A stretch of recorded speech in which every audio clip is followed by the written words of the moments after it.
All sounds are vibrations. Sounds can be high or low, fast or slow. The speed of sound is measured in hertz. 1 hertz means 1 vibration per second. When we hear a sound, it makes our eardrums vibrate. That vibration then travels through tiny bones inside our ears all the way to the brain, where it's turned into something we can understand. Sometimes these vibrations can be too strong, like when you're at a rock concert or when machinery is making a lot of noise. If it's really loud, it's called noise. Noise can make us feel uncomfortable. We might cover our ears or move away from the noise. But most of the time, noise isn't a problem. And sometimes we even enjoy it, like when we listen to our favorite music. There's another kind of vibration that's happening all around us all the time, but we can't hear it unless we have special equipment. This vibration is much lower than the sounds we can hear. It's so low that it makes our bodies vibrate. This invisible vibration is called energy. Energy is all around us, and it's constantly flowing. When we turn on a light, we use electrical energy. When we eat food, we use chemical energy. Everything we do uses energy. But the energy isn't always there for us to see. Sometimes we have to use special tools to detect it. In this video, we're going to learn about a few ways that energy flows. In our world, some objects seem to have energy all by themselves. A bouncing ball or a spinning top has kinetic energy. That's because they're moving. Other objects have potential energy because of their position or shape. A roller coaster at the top of a hill has a lot of potential energy because if it starts to roll, it will move really fast. Energy can be many different forms, but it always exists in one form or another. This is called the law of conservation of energy. Energy cannot be destroyed, only transformed. When we walk next to each other, we're both full of kinetic energy. We're also both full of potential energy because of how our bodies are shaped. Even though we don't usually notice, all the time energy is flowing from one place to another and from one object to another.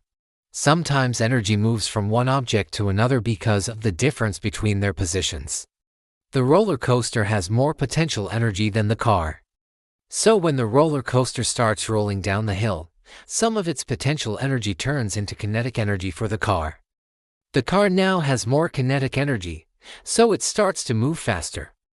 Energy can also flow from one object to another because of the difference between their temperatures. Hot chocolate has more thermal energy than the air on it, so energy flows from the hot chocolate to the air. That's why the hot chocolate cools down and the air gets warmer. Heat is just a fancy name for energy being transferred because of a temperature difference. One thing that helps energy flow is friction. Friction is the force that opposes motion. So it acts against the movement of an object. Friction causes a lot of energy to flow. When the brakes are applied to a moving car, friction slows the wheels down. That's because the brake pads rub against the wheels. If you push a box across the floor, friction between the box and the floor will cause some of the box's kinetic energy to become thermal energy. The faster you push the box, the more kinetic energy it has, and the more friction there is. The amount of friction depends on two things. First, it depends on how hard the two surfaces are pressing against each other. Second, it depends on what the surfaces are made of. Rubber tires rolling on a dry road have less friction than tires rolling on a wet road. That's because rubber has less friction against dry pavement than wet pavement. Less friction means less energy is transferred. For example, when you let go of a toy car on a ramp, it will roll down the ramp and then keep rolling for a little while. But if you put a piece of sandpaper under the car will stop much sooner. That's because the sandpaper creates more friction. So more energy is transferred to the sandpaper and the car stops quicker. Friction isn't the only thing that can transfer energy. Objects can also transfer energy without touching each other. When you kick a soccer ball, you're transferring energy to the ball. If the ball was far away from the goal, the ball's kinetic energy would eventually be transferred to the goal as the ball hits the net. But if the ball was close to the goal, most of the ball's kinetic energy would be transferred to the ball as it bounces off the goal post and back toward you. Even though energy can be transferred in many ways, remember, it's never destroyed. The total amount of energy stays the same. However, it may be transformed into a different form. Like when the soccer ball hits the goal, some of its kinetic energy becomes sound energy. When the ball hits the goal post, some of its kinetic energy becomes potential energy. It's amazing how much energy is all around us. When we plug in an electric guitar to an amplifier and turn up the volume, we're increasing the energy flowing through the speaker. If we had a way to see energy, the speaker would be glowing with all the energy being transferred to the air in the form of sound waves. We can hear these sound waves, but can we see them? Some people can see the energy flowing through objects, even though no light is shining on them. They can see something called bioluminescence.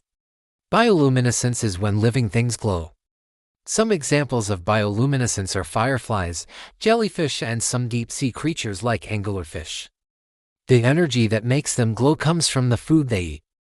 It's stored in their bodies as chemical energy. But can we make everyday objects glow?